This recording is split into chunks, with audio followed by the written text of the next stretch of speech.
বিসমিল্লাহির রহমানির রহিম। আজকের উপস্থান পর্ব হচ্ছে আমাদের পিআরবি বিধান, পিআরবি বিধি 475 থেকে 499 পর্যন্ত। এখানে প্রায় 10-15টি আমরা পিআরবি বিধি দেখবো। ক্লাসটা একটু লম্বা হবে এবং সবাই একটু মনোযোগ ধৈর্য ধরে থাকবেন। একদম 10টা 10:15 পর্যন্ত আমরা ক্লাসটা করাবো, যতক্ষণ নিতে পারি, কারণ একটু বিস্তারিত দেখাবো তো।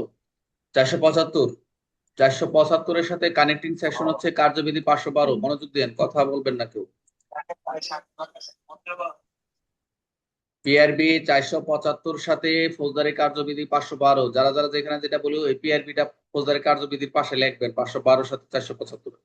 এটা কোর্টের কার্যক্রম, কিন্তু কার্যক্রম হলে আমাদের কিছু রিপোর্টিং আছে, আমাদের কিছু কাজ আছে।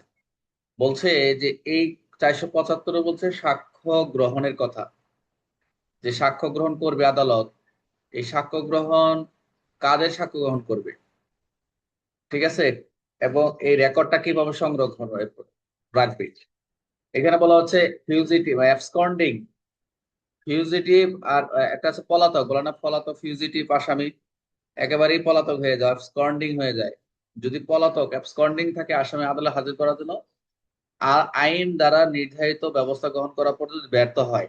আমরা ফৌজদারি কার্যবিধি 339-এর সর্বশেষ দেখেছি, আসামি অনুপস্থিত বিচারের প্রক্রিয়া আদালত করে। এর পূর্বে আমরা যে প্রসেসিং গুলো রয়েছে, আসামিকে যে সকল প্রসেস করে পদ্ধতি করে আসামিকে আদালতে হাজির করতে বাধ্য করা যায়, বুঝতে পারছেন? আমরা তো জানি 68, 75, তারপর 87, 88, এই সকল বিধান যদি কার্যক্রম যদি আহ, ব্যর্থ হয়, তখন আসামি অনুপস্থিতি অর্থাৎ অ্যাবসেন্ট ট্রায়ালে কার্যক্রম চলে যায়।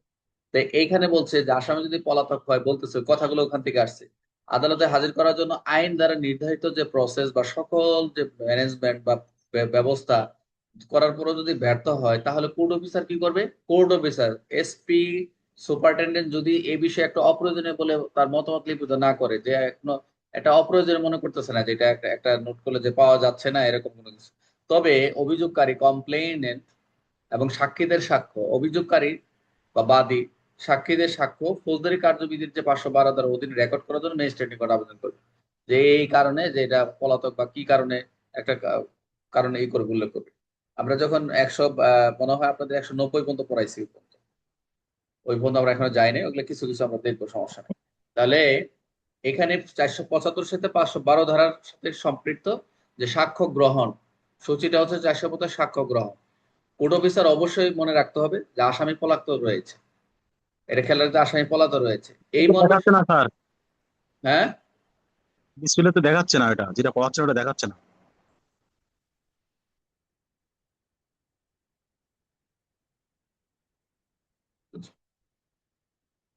যে কোর্ট অফিসারের অবশ্য মনে রাখতে হবে যে আসামি পলাতক রয়েছে এই মর্মে প্রথমে প্রমাণটা পলাতক যে রয়েছে এটা প্রথমে রেকর্ড করতে হবে। এরপর অভিযোগকারী সাক্ষ্যদের সাক্ষ্য করতে হবে। যিনি অভিযোগকারী এবং সাক্ষীদের যারা আছে এদের সাক্ষ্য, অর্থাৎ সাক্ষ্য গ্রহণ কাদের করবে? অভিযোগকারী এবং সাক্ষ্যগণ। তবে এটা প্রমাণ করতে হবে, প্রথম রেকর্ড করতে হবে যে আসামি আসলে অ্যাবসকন্ডিং রয়েছে। এটা 512, 400 কানেক্ট। তাহলে পলাতক আসামির বিরুদ্ধে অভিযোগকারী ও সাক্ষীদের সাক্ষ্য গ্রহণ এই ফৌজদারি কার্যবিধি কোন ধারার কথা বলা রয়েছে? 512 ধারার সাথে কানেক্টেড। পলাতক আসামিরা হাজির হাজির নিশ্চিত করার জন্য আইনগত সকল ব্যবস্থা ব্যর্থ হলে ম্যাজিস্ট্রেটের নিকট আবেদন করবে কে? কে করবে? অবশ্যই কোর্ট অফিসার করবে। কোর্ট অফিসার ম্যাজিস্ট্রেটের নিকট আবেদন করবেন যদি এসপি যদি এটিকে অপ্রয়োজন বলে মতামত না দেয়, সুপারিনটেন্ডেন্ট যিনি থাকবে। অভিযোগকারী ও সাক্ষীদের সাক্ষ্য রেকর্ড করার পূর্বে, এই যিনি বাদী বা সাক্ষীদের রেকর্ড করার পূর্বে কোন বিষয়ে সাক্ষ্য রেকর্ড করতে হবে? রেকর্ড করবে কোনটা? আসামি ওই যে অ্যাবসকন্ডিং রয়েছে, আসামি পলাতক রয়েছে, এই বিষয়ে সাক্ষ্যটা রেকর্ড করবে যে হ্যাঁ। এরপর বাকি। তাহলে 475-এর মূল উদ্দেশ্যটা কি? মূল উদ্দেশ্য হচ্ছে যে পলাতক আসামির ক্ষেত্রে গুরুত্বপূর্ণ সাক্ষ্য সংরক্ষণ করা, এটা হলো মূল কথা। পলাতক আসামির ক্ষেত্রে যে গুরুত্বপূর্ণ সাক্ষ্য সংরক্ষণ করা, এই হচ্ছে আমাদের 475। এই ধারাগুলা বিধিগুলো আমাদের ম্যাক্সিমাম পড়ে না, কিন্তু জানার কারণ যেগুলো যেগুলো আমাদের পিআরবির সাথে কার্যবিধি কানেক্টেড আছে, মানে ওই ধারাটা আপনাদের ইম্পর্টেন্ট। এই সকল ধারা হলো কোর্ট কাছারি। কোর্ট কাছারি আরো ধারা পড়ে, তার এখানে স্পেসিফিক ভাবে একেবারে 90, 99 এগুলো সবসময় কোর্টের কার্যক্রম রেজিস্টার্ড মেনটেন করার জন্য কোর্ট ডিসি প্রসিকিউশনের যে শাখার অনেক কার্যক্রম রয়েছে, যেগুলো হচ্ছে আমাদের পিআরবি কার্যক্রম সম্পৃক্ত। এই কাজগুলো আমরা করি না, যারা কোর্টে আছে তারা কিন্তু প্রত্যেকটা ইয়ের কার্যক্রমের সাথে সম্পৃক্ত তারা পড়ে।